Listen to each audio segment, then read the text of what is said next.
Crunchline Gaming back here, and in today's video, guys, I'm going to be talking about everything you guys need to know about the new Winter Express game mode that just came out to Apex Legends just a couple days ago. But I thought I'd make this video and tell everybody what's in it and just like what to look out for.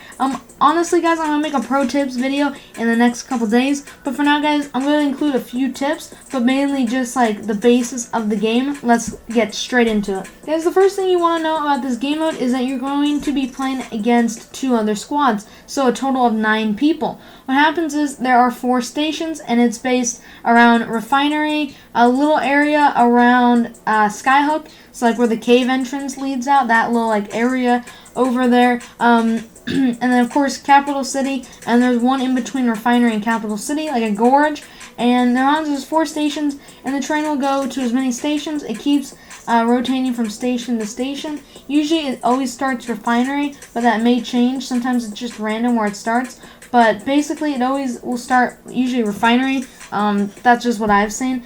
Anyway, as you guys go along with this, what's going to happen is you will need to either claim the train for yourself or battle it out to the death and make sure like there's no more enemy players. Now what happens is you will be on the train, and if no one else goes on the train, you'll be good. And there's a timer on the side. It doesn't usually pop up, but if no one can capture the train, it'll go to who can ever capture the middle car. And now if no one can capture the middle car, then I think it's about 30 seconds, then what happens is it'll go into pretty much a wash, and literally no one has won that round. Now there's also times like that too, where an enemy team might still like capture the train, and other people like squad members might still be alive too. Things like that can still happen, like enemy teams can still be alive. It's just about catching the train, and then you will move on. Like that, like I was saying, if you capture the train, it will not wipe all the squads. Like they can kill you like once you captured the train. I mean, you will spawn in at the next station, but that's kind of how it's played. Like usually you want to wipe out everybody, even if you capture the train. You still want to make sure that they're not going to follow you or try and kill you on the way there, and get an unfair advantage, or more like an advanced advantage at the next stop. Moving on. Guys, there's also another mechanic to this too. It's also the legends you can pick. Every day the legends will cycle out of weapons, so each legend has their own combo and different grenades that they carry at all times. Every day it changes, and let's say Wraith has an alternator and a longbow. The next day Bangalore will have that alternator, and what happens is whoever Pathfinder, let's say he had a Havoc and a P2020, now Wraith will have that Havoc and P2020. I'm not really sure. I'm pretty sure it goes left every day, and what happens is every day different legends will have different loadouts. They are the same loadouts, just different legends will have them. So some days Bloodhound might be really popular, especially with the Devotion. At the time of recording this, a lot of people like that Devotion and things like that. So usually it's not really character, you want to be Pathfinder because he's easy. Usually, guys, there will be no running on this. It actually is really user friendly, not to have to use any powers. Wraith is useful, phasing, Bangalore, things like that. But Pathfinder, there's zip lines everywhere. There's new drop towers everywhere. There's jump pads. You guys will see. I'll talk about that in a second. And basically, guys, it's just whatever loadout fits you in this new game mode, which is really going to matter. Now, guys, fighting on the train. First of all, there are jump pads like I talked about just a few seconds ago. Everywhere, always a few I guess meters from each other, if you will, in-game meters, and you can get on these and you'll be reverted back up in the sky, and you can land wherever you want. Because remember, you guys are in a small contained zone around Capital to Refinery, and that's kind of just where you are. So you're going to spawn in the middle of the map, or usually if you take one of these jump pads, you'll be boosted in the sky, and you can literally get anywhere from just one jump pad. They are everywhere. It's just super convenient. Guys, you can also heal on these jump pads too. That's an advice I'm going to give to you guys right now. If you guys are going up, you can usually pop off 1 syringe or 1 battery while you're flying up, so that's actually really useful. And then also, guys, stay off the train, okay?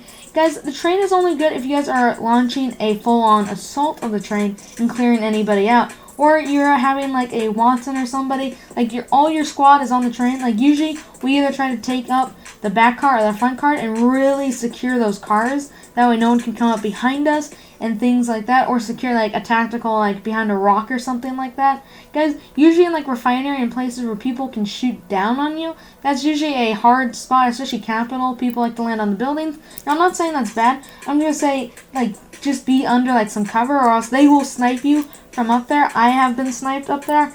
And it's kind of just funny, like people will like get you from all angles, so definitely make sure you guys are well hidden. Now guys, definitely stay off the train and definitely let everybody get their fair share of fighting. I've had matches where what happens is that I war with another squad and we win, and then the next squad just comes in and just plows us through. And that's basically like third partying for you. And yet you have 3 squads, so usually third party, it's kind of funny, like how they chose 3. If they chose 4, it might have gone a little different, even though it would have been chaos, especially with 60 people, like that would have been utter chaos.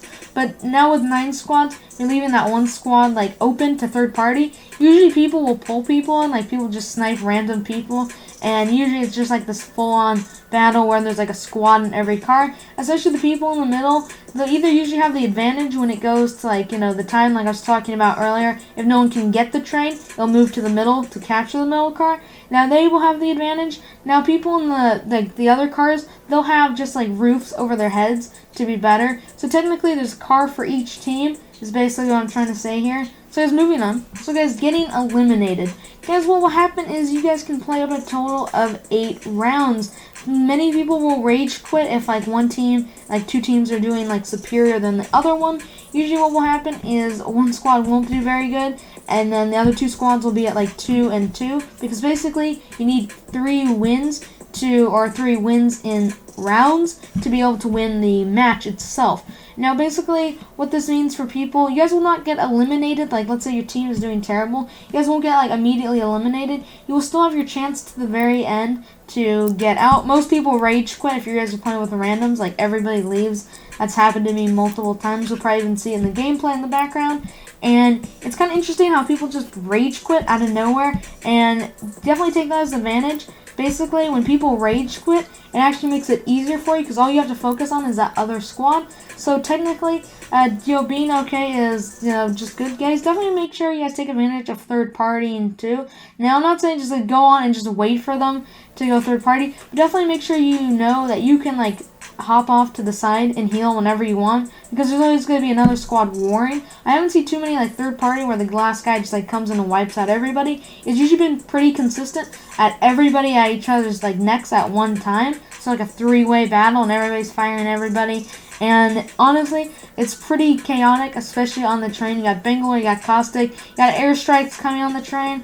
It's crazy. So definitely make sure you have awareness of that, and you guys are not like always on the train. Because if you guys stay on the train, most likely, or especially riding the train to new zones, and that's where I'm going with this. If you guys get eliminated, you'll have to wait about 30 seconds until the train gets to its new stop, and then everybody who got eliminated will become, will respawn with full health, and they will come back into the game, and of course they will, be able to start sniping again with their full team. And basically what this means is you will come back with everything you had. And also, the people who took the train, usually people will actually stay on the train to the next zone. That's actually a really bad idea, and that's like my last huge piece of advice. Never stay on the train and go to where you're at, unless you you have the dream team. But definitely hop off and use a jump pad to carry you all the way up to the top, or take a zip line there. But I suggest flying there, because the train will be a hot spot and people will land on the train. Now I know this is what you guys are thinking, is the other people will land on the train and they'll capture it. Technically that's not true, since you can just touch the train and it'll be fine. And of course the other squad, they don't want to lose either, so they're going to be on it. So basically guys, it's a wash. So you guys kind of have to intimidate the other squad, because if one squad's capturing it, another one has to actually dive in and suicide move it so they don't get the point, and then you can come in and take them if that's what you guys are planning for. But basically guys, that's it. That's all I really have to cover about the train mode. It's pretty simple, and I'm going to get more into depth in my pro tips video. But I want to thank you guys so much for watching this video and all the support you guys have given me recently. Again guys, I'm probably going to hiatus in a few days, and yeah guys, get caught up on videos, and yeah guys, take a break for a little while. Hopefully you guys are all doing great and having a fantastic morning, and yeah, hope to see you guys all in the next video. Bye guys.